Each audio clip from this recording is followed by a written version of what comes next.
शिक्षणासाठी पैसे नव्हते म्हणून शाळा सोडली, पैसे नव्हते म्हणून बापाचा आजार वाढला, पैसे नव्हते म्हणून पावसाचं पाणी घरात आलं, पैसे नव्हते म्हणून माझ्या बहिणीवर वाईट वेळ आली, पण तरी सुद्धा पैसे कमवण्यासाठी चुकीचा मार्ग कधीही नाही निवडला. कारण आमचा पाठीचा कणा आणि स्वतःवरचा विश्वास अजूनही साबूत आहे. आणि ताई, तो जो संबळ आहे तो आमच्यासाठी दागिना आहे. त्यात अजून कोणते दागिने लपवणार आहे आम्ही? आमचे संस्कार, संस्कृती, आमचा स्वाभिमान आहे तो संबळ. तरी पण तुमच्या खात्रीसाठी मी तुम्हाला दाखवते.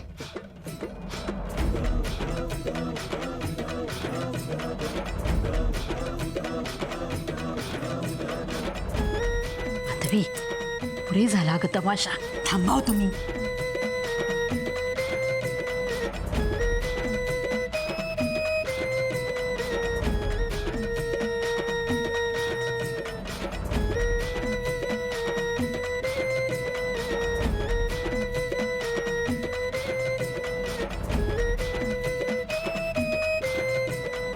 हे पहा, इथे कुठे सोन्याला दिसते तुम्हीच पहा.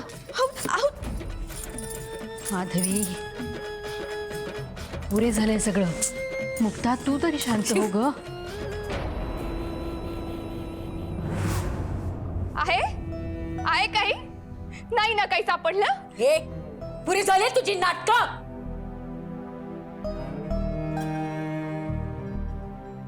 आम्ही चोर नाही होत. हे कानातले बांगड्या मी स्वतः नव्हत्या घातल्या.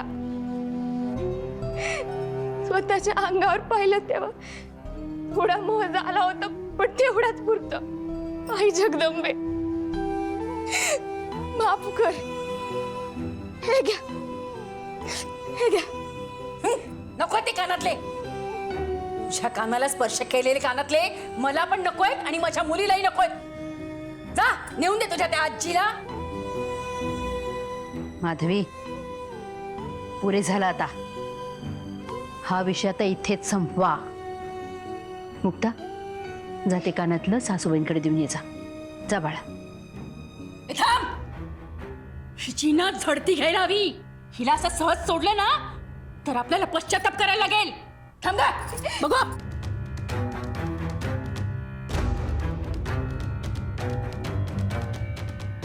माधवी, बास बास. माधवी, काय चाललंय?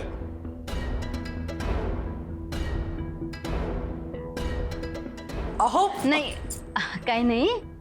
माधवीचा गैरसमज झाला होता म्हणून तिने मुक्तावर चोरीचा आळ घेतला होता.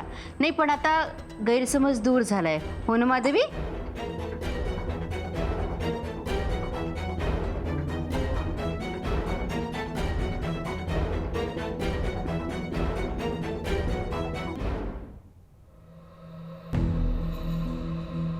मुक्ता, रेणुकाच्या बेडरूम मध्ये जे कपडे आहेत ना ते धुवायला टाक. जा जा बाळा.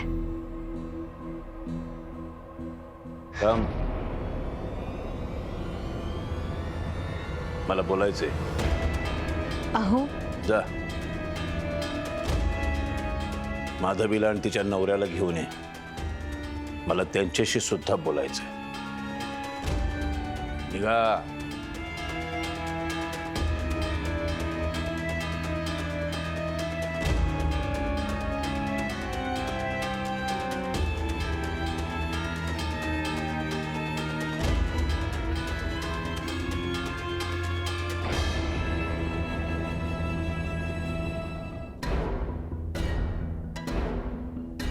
काही लोकांचा जन्म हा दुसऱ्यांना त्रास देण्यासाठीच झालेला असतो.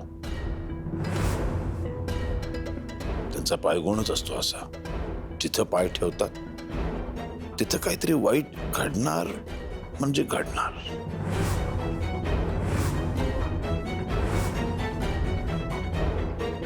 आता तुझंच उदाहरण घे ना.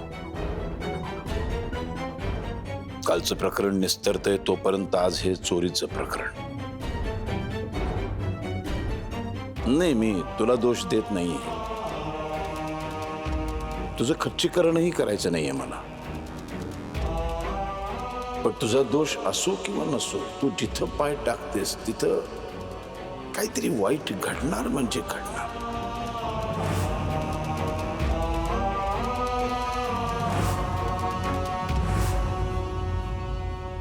आता माझी मुलगी रेणुका, तिचा जन्म झाला आणि माझ्या घराची भरभराट झाली.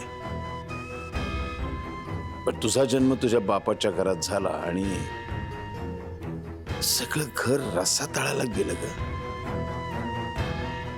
दुर्दशा झाली त्याची, दुर्दशा झाली त्याची, दुर्दशा झाली त्याची, दुर्दशा झाली त्याची. इतक्या वर्षामध्ये आत्मारामला मी इतकं खचलेलं कधीच पाहिलं नाही. त्याच्या आजाराचं, तुमच्या घराच्या दुर्दशेचं कारण तुझा पायगुण आहे, तुझा पायगुण आहे, तुझा पायगुण आहे, तुझा पायगुण आहे. त्यामुळे तुमच्या घराचं भलं व्हावं असं जर वाटत असेल तर त्यांच्यापासून लांब राहा, लांब राहा, लांब राहा.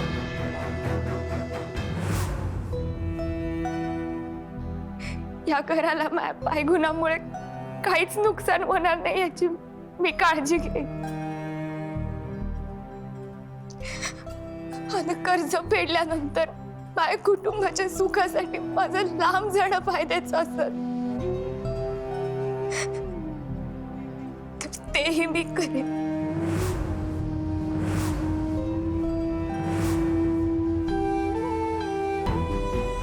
असा समजूतदारपणा असायला हवा.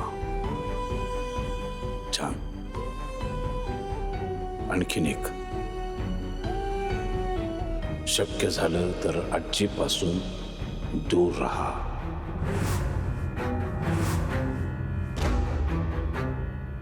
अशा दोन एकसारख्या पायगुणाच्या बायका एकत्र आल्यामुळेच हा घोळ होतोय.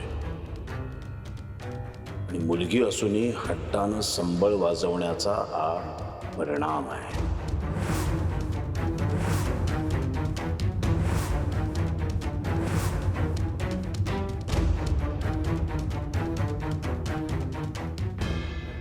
अशा दोन एकसारख्या पायगुणाच्या बायका एकत्र आल्यामुळेच हा घोळ होतोय. आणि मुलगी असूनही हट्टानं संबळ वाजवण्याचा हा परिणाम आहे.